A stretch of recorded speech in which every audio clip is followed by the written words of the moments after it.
नमस्कार, राम राम, जय भोजपुरी, जय माई भाखा और नमन बा माई भारती के। तो सबसे पहले ये छोटी चुकी एगो वीडियो लेके आयल बनी।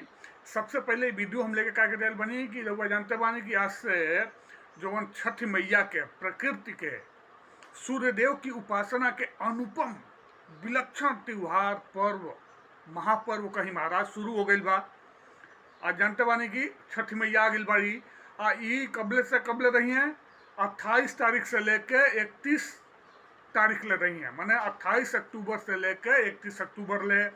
तो सबसे पहले बाबा गोपालपरिया रउआ सबके छठ मैया के बहुत बहुत ये महापर्व के बहुत बहुत हृदय से शुभकामना देता ने।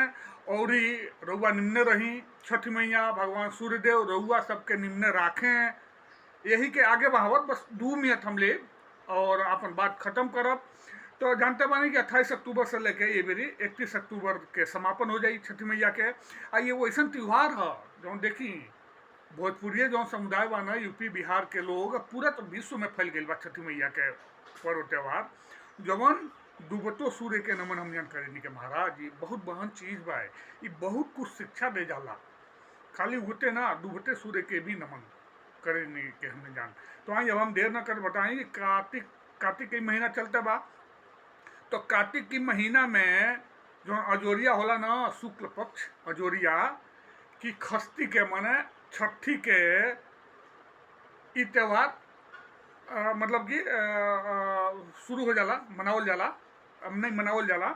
और ई ना एमे ना सबसे बड़ी देखी खासियत का 36 घंटा जे व्रती बा वो निर्जला व्रत राखेला। 36 घंटा निर्जला व्रत वो अपने आप में महाराज दिव्य हो जाई। वो प्रभु के कृपा पात्र हो जाई। 36 घंटा निर्जला एक चित्त होके, एक मन होके, सात्विक विचार से प्रभु के, प्रकृति के, सूर्यदेव के याद करी, ओकरा होखई के बा। तो हम आगे बताई कि जोन जो छठी पर्व बा ना, हम बार बार कहेनी कि जोन छठी मैया बनेली ना, एक तो ये छठी तिथि के मनावल जाला ऐसे के छठी मैया से जोड़ल गई बा। दूसरा हमरा लागेला कि बहुत पहले जब अपन पुरखा पुरनिया अब के त्यौहार थोड़े हमारा पुरातन काल से चलत आयल बा, सनातन काल से ही चलत आयल बा प्रकृति के पूजा। ओ बेरा अब बुझते बानी कि जब लोग नदी उदी में नहात हुई तो किनारे ना, अब बुझी कुछ पूजा उजा करे के स्थान नहीं बनते हैं तो लोग माटी ओटी के लीप उप के बना लेते ही। तो वो छठी मैया के आकार बनत चल गई बा। विशेषकर प्रकृति के ही पूजा है, जननी प्रकृति सूर्यदेव के पूजा है। और देखी ये जौन परिवेश बाना के शुद्ध करे वाला ये त्योहार बा।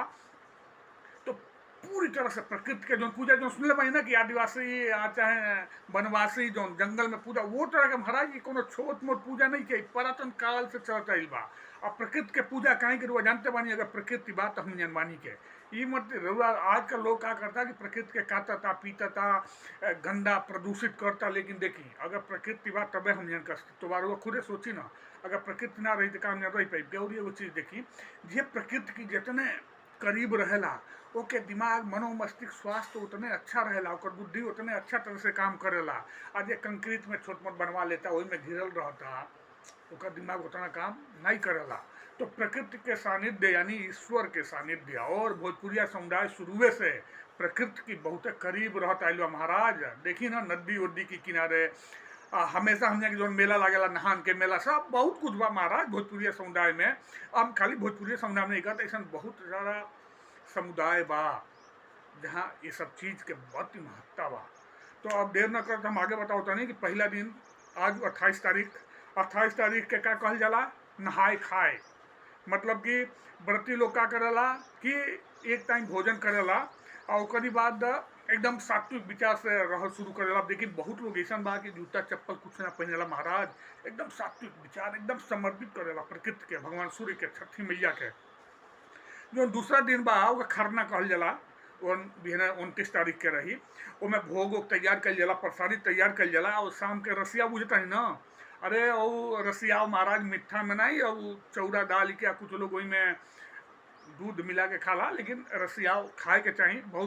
बहुत ही मतलब कि मौसम के हिसाब से भी बहुत ही शुद्ध अन्न हो और के ग्रहण करे के चाहिए। आज देखी कुछ भी करी ना, सब प्रभु के समर्पित करके करी। और देखी फैन से कह भगवान बाने में कोनो दूर निकले कि महाराज साक्षात भगवान सूर्य देव रुआ का लौकता ना, माई पृथ्वी लौकता, प्रकृति लौकतिया, तो यही सब, ये तो प्रकृति, ये जो भी चीज के दिखाई देता है, ये तो महाराज भगवान का वैसा वहां निशानी का हुई महाराज।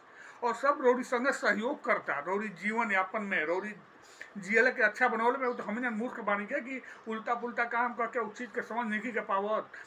हम बार बार इहो कहनी कि अगर एगो पेड़ काटता ही तो पहले 2 गो पेड़ तैयार करी कम से कम। काहे कि प्रकृति के संरक्षण महाराज हमने ना करब करना, तो प्रकृति भी अब हमने संरक्षण थोड़े करेगा। फिर से धीरे धीरे ना वो विलुप्त प्राय प्राणी अगर प्रकृति हो तो हमने हो जाए के। तो ऐसे अच्छा बा कि प्रकृति के सम्मान के लगता है। हाँ, ओकरी बाद जो तीसरा दिन होला ओके अर्घ्य कहल जाला। तो रोज जानते बानी कि शाम के जब वो छठी मैया के पूजा उजा करके आ टोकरी में फल फूल ले, देखी कितना प्रकार के फल फूल लोग लेके आ सब चाहला। देखी सब प्रकृति से ही जुड़ल बा महाराज, हर तरह से पूरा तरह से प्रकृति के पूजा।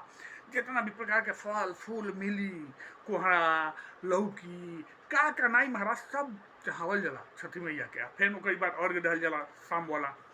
अगला दिन है सवेरे उषा जो कहल जाला, मैंने सवेरे के अर्घ जब सूर्यदेव फैन से उगे ने वहू बेरा अर्घ दे के ये व्रती के समापन कर जाला। देखी एगो ऐसा माहौल बन जाला ना जो व्रती होने, मैंने हम बात करते नहीं विवाहित महिला लोगन के। देखी मऊगी मतलब व्रती क्षमा करी, जब वो लगावे को सिंदूर कितना बढ़िया एगो। और हम देखला बनी बहुत लोग व्रत रहेला, नवरात्रि के 9 दिन के व्रत रहेला, सब कुछ रहेला, और वहू में बहुत एगो चेहरा पे अभाव जाला। लेकिन देखी छठी मैया के एगो अलग एगो जो समय बा, ये बेरा ये भी व्रती बा, ये 3 दिन के पूरा सात्विक रूप से वो प्रकृति के बहुत ही करीब हो जाला, ईश्वर के अनुपम कृपा ओकरी पर हो जाला। ओकर देखिए ना चेहरा मोहरा एकदम एकदम सात्विक कैसन लागी महाराज, एकदम लागे कि सच में भगवान उतर आयल बने। और एगो आभा खेल जाला चेहरा पे, एगो विचार जो चलेला ना दिमाग में, अगर सही तरीका से वो विचार मतलब कंटिन्यू तो नहीं रह पावला ना महाराज, ने इंसान नहीं के तो बहुत कुछ बा। तो फैन से बाबा गोपालपुरिया जोन ऐसे छठी मैया के शुरुआत हो गई बा, ये 28 से शुरू होकर 31 ले चली। तो ये मैं रहूँगा एकदम सात्विक विचार की संगे रही, अच्छा काम कैले के प्रयास करी, केहू के दुख देले के ताक नहीं कि हाँ। जाते जाते यो बता दी कि विशेष रूप से ना ये जो पूजा पाठ सही तरीका से रुआ करता नहीं ना, तो ये में का होला कि ये विशेष कर लइकन के अपनी मैंने माई अपनी संतानन के रक्षा खातिर ये छठी मैया के सूर्य भगवान के कृपा पावे खातिर ये व्रत कल जाला। एगो चीज़ हम रउआ के और बता दी कि अगर रउआ कहल जाला कि 1 मिनट, हाँ, अगर रउआ संतान प्राप्ति अगर केहू चाहता कि संतान के प्राप्ति खातिर ये 3 दिन में, तो हम कहब रोजो जाग के सुबह चाहे शाम को वो 108 बेर रउआ ना एगो मंत्र बताओ तनी भगवान सूर्यदेव के मंत्रों का जाप करी। 108 बेर रोजो कर दी, ये मतलब आज से शुरू कर दी 31 तारीख ले कह के। फिर ओकरी बाद 31 के कैले के बाद जब व्रती रौरा बानी ओके बाद अपन भोजन पानी या प्रसाद ग्रहण करी। तो ये जो मंत्र बा संतान प्राप्ति खातिर वही बा, ओम ह्रंग ह्रीं ह्रौं सह सूर्याय नमः। ओम ह्रंग ह्रीं ह्रौं सह सूर्याय नमः। ये मंत्र के रउआ जाप करे बा 108 बेर। और सुनिए आगे, अगर मैं बुझी कि आर्थिक परेशानी बा, कुछ रुपया पैसा के परेशानी बा, घर में दिक्कत बा, नौकरी चाकरी के भी दिक्कत बा, बहुत मेहनत करता नहीं, नौकरी चाकरी लइकन के चाहे परिवार के लोग के नहीं लागत, तो वो बेरा के जो मंत्र बना यहू के 108 बेर रउआ जाप करे के चाही। आज से शुरू करके 31 ले मंत्र का बा, ओम घ्रीं सूर्याय नमः, ओम घ्रीं सूर्याय नमः। तो ये मंत्र के रउआ 108 बेर जाप करे के बा। माल मुद्रा रुपया पैसा आर्थिक मने स्थिति मजबूत करे खातिर। तो बाबा गोपालपुरी आप ज़्यादा समय लिए हैं, प्रभु के कृपा से देखी जो वीडियो भी बा ना वो 9 मिनट के हो गई बा। 9 सबसे बहन संख्या शुभ महाराज, 9 से बहन केहू नहीं के 9।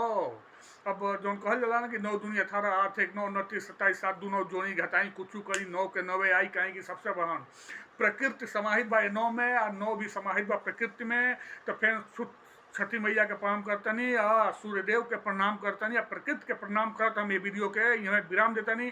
फिर से माई छठी से सूर्यदेव से प्रकृति से रउआ सबकी कल्याण खातिर कामना करतनी। एक बार प्रेम से बोली जय छठी मैया, जय भोजपुरिया समाज, और जय माई भारती, जय जय माई भारती। और नमन बा अपनी माटी के, भोजपुरिया माटी के। जय जय।